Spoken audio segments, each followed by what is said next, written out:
Well, hey, welcome to the Highlands Podcast. I'm so glad that you're joining us. If this is your first episode, we're in episode 10 of a special 13-episode season as we look at the book of Philippians. We've been covering it from all angles, from a sermon series here at the Highlands, as well as a devotional going verse by verse through the book of Philippians called This Is From God. We've been looking at verses that we either were able to spend enough time with in our sermon, or maybe I wanted to share some extra thoughts about it. And I'm excited about the verse today. The verse today, Philippians chapter 4, verse number 6, is a verse that is worthy of your memorization. I know we don't memorize scripture a lot anymore, but this is an important verse. And I want to thank Pastor Jared for bringing an incredible message on this passage this past week. But I wanted to share a few thoughts of mine for this specific verse on Philippians chapter 4, verse 6. Let me read it, and then I'll explain and illustrate what we're talking about. Here's what Paul writes to the church at Philippi. He says, "Don't worry about anything, which seems impossible." We'll talk about it in just a moment. But then he says, "But in everything, through prayer and petition, with thanksgiving, present your request to God."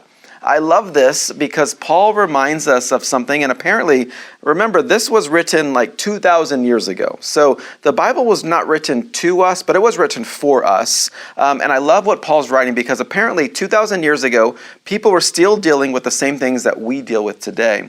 Apparently, there was a lot of people who were anxious and worrying, and they were just fretting about things. And so Paul tells them seemingly, and this is through the inspiration of the Holy Spirit, but he seemingly tells them something impossible to do. He says, don't worry about anything. Paul, are you sure? That seems impossible. Did you know, by the way, that research shows that people today worry and spend 2 hours and 18 minutes a day worrying? What that means is for 2 hours and 18 minutes, that's like a long Marvel movie. That's like several episodes of a favorite TV show, the length of a sports game, like a basketball game, a football game. Like that's a long time that we spend every single day worrying about something.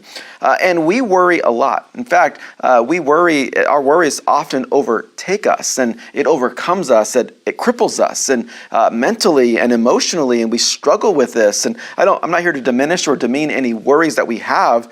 They're very real and they feel very powerful in our lives. But Paul's giving us some thoughts of how we can actually worry less. And it's interesting to think about this idea of worry because worry is a part of life, it seems. And there's a lot of things that we think about, that we worry about. We obviously spend a lot of time worrying.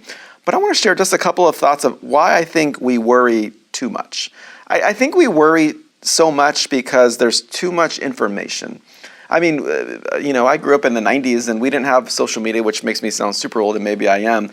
We didn't have lots of, we didn't have instant access to news. We had to, I remember checking box scores for baseball games or for sporting events, that we didn't have all the information at our fingertips every single second.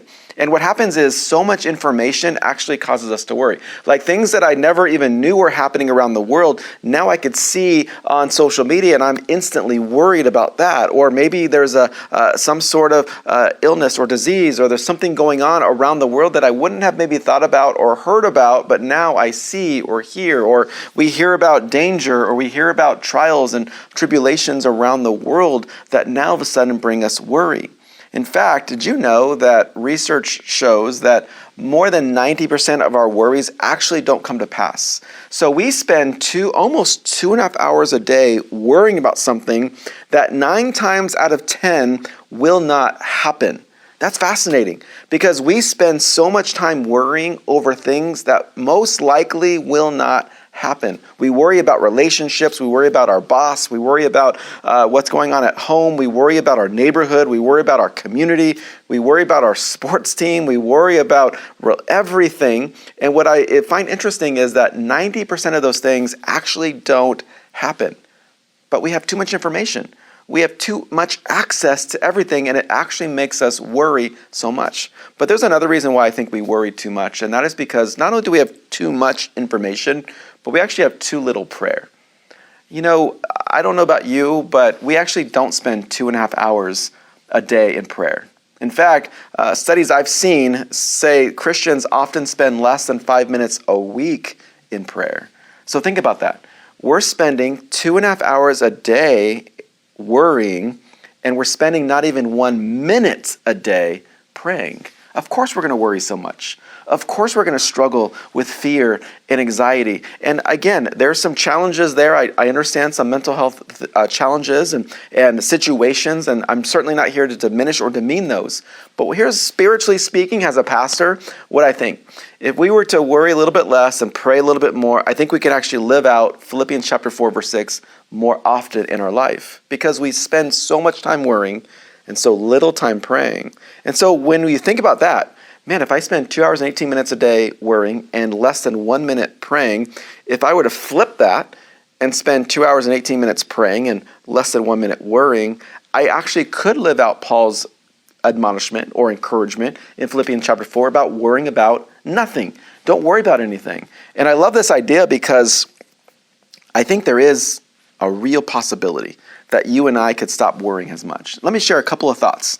I think if it is possible to not worry so much, and let me share 2 simple things with you. The first thing that we're going to have to do to stop worrying so much is actually to set up some boundaries. What that might mean is stop doom scrolling. That might mean that you need to set up your own screen time on your phone to limit the access you have to your social media channels and platforms. Maybe you put yourself on a timer. Maybe it's a few minutes a day rather than endless, unlimited scrolling. Maybe you need to stop watching the news as much. And I'm not advocating that we're not informed about our world, but sometimes I think it's too much information that comes in, and it makes us worry about things that actually most likely will not come to pass. But also, I also think another way that we can give ourselves some boundaries is actually to eliminate some screen time. Whether that's TV, social media, computer, online, whatever that looks like, but actually having maybe physical conversations with people, maybe it's engaging, taking walks, hikes, biking, whatever that looks like for you. I just think we have unlimited access to so much information that we don't regulate it, we don't put restrictions on, and it actually elevates our levels of worrying. But the other thing I would encourage you to do about not worrying about everything is that I would encourage you to start your day, start every meeting, start your drive, start your morning, start a decision, start everything with prayer. It doesn't have to be this long drawn out where you're like kneeling at a couch or you're closing your eyes, which don't do if you're driving. It doesn't mean that you have to pray in like flowery King James language of hallowed be thy name, art Father. Like, it doesn't have to be that. It could just be very simply, you're walking into your boss's office for a meeting, and then even silently, like, Lord, help me in this meeting. Lord, let your spirit flow through me. I want to say exactly what you want me to say. It could be like that. Maybe you're going to pick up your kid from school, and it's like, Lord, just help me to love my child. Help me to love my son, my daughter, just so much. I'm so proud of them. I want to show that love to them. Maybe you do see something online, and you're like, Lord, would you please bless that situation that's going on here in our country or around the world, and just be sovereign in that. Would you just take care of that and not let me worry about that?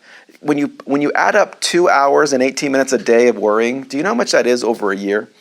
35 days. What that means is that most people spend more than 1 month out of their whole year. All they're doing is just straight up worrying. That's not healthy for us. And that's why Paul reminds us in Philippians chapter 4, don't worry about anything, but in everything, make your request known to God. You see, when you worry less and you pray more, you begin to see the world like Jesus sees it, and you'll trust that Jesus is in control. My prayer is that you would stop worrying as much. In fact, my reflection question is, what are you worrying about right now? What are you spending your 2 hours and 18 minutes a day worrying for?